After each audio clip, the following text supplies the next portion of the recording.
जसा तुमचा स्वर्गीय पिता दयाळू आहे तसे तुम्हीही दयाळू व्हा.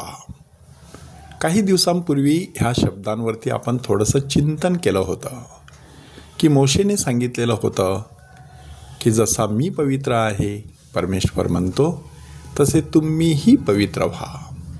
संत मत्तईचं शुभवर्तमान म्हणतं की जसा तुमचा स्वर्गीय पिता परिपूर्ण आहे तसे तुम्हीही परिपूर्ण व्हा.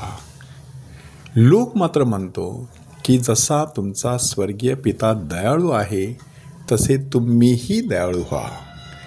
आणि ही दया कशा प्रकारे दाखवायची त्याविषयी कमीत कमी 4 महत्त्वाचे मुद्दे आज प्रभू येशू ख्रिस्त आजच्या शुभवर्तमानामध्ये स्पष्ट करत आहे. दयाळू व्हायचं म्हणजे पहिल्या प्रथम कोणाचेही दोष दाखवायचे नाहीत, कोणाचाही न्याय करायचा नाही. एखाद्याचा न्याय करणं, त्याला दोषी ठरवणं हे दयाळूपणाला धरून नाही, तर त्या व्यक्तीवरती दया करायची की त्या व्यक्तीचं चुकत आहे, त्या व्यक्तीमध्ये काहीतरी दोष आहे, त्या व्यक्तीमध्ये काहीतरी कमीपणा आहे. परमेश्वराने त्याची ती उणीव, त्याची ती दुर्बलता दूर करावी, त्याच्यावर दया करावी. म्हणून आपण त्या व्यक्तीकडे दयाळूपणे पाहिलं पाहिजे. त्यानंतर दुसरी गोष्ट सांगण्यात आलेली आहे आणि ती म्हणजे क्षमेची.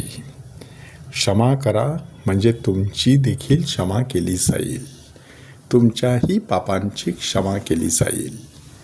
आपण ह्या आधी देखील पाहिलेलं आहे की जो मनुष्य दुसऱ्यांना क्षमा करतो त्या माणसाचं अंतःकरण विशाल असतं, उघडं असतं आणि त्या उघड्या अंतःकरणामध्ये परमेश्वराची क्षमा शिरण्यासाठी प्रवेशद्वार उघडं असतं. मात्र जी व्यक्ती क्षमा करत नाही त्या व्यक्तीने स्वतःसाठी देखील परमेश्वराच्या क्षमेसाठी दारं बंद केलेली असतात.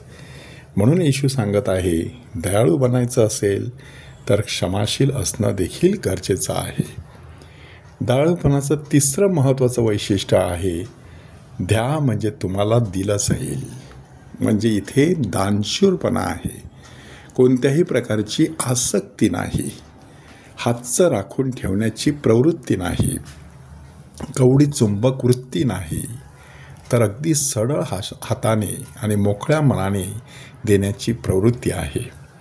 जी व्यक्ती आपला हात इतरांसाठी मोकळा सोडते त्या उघड्या हातामध्ये परमेश्वर भरभरून आशीर्वाद देत असतो. देणाऱ्याचा देव होतो, राखणाऱ्याची राख होते. हा आत्तापर्यंतचा इतिहास आहे.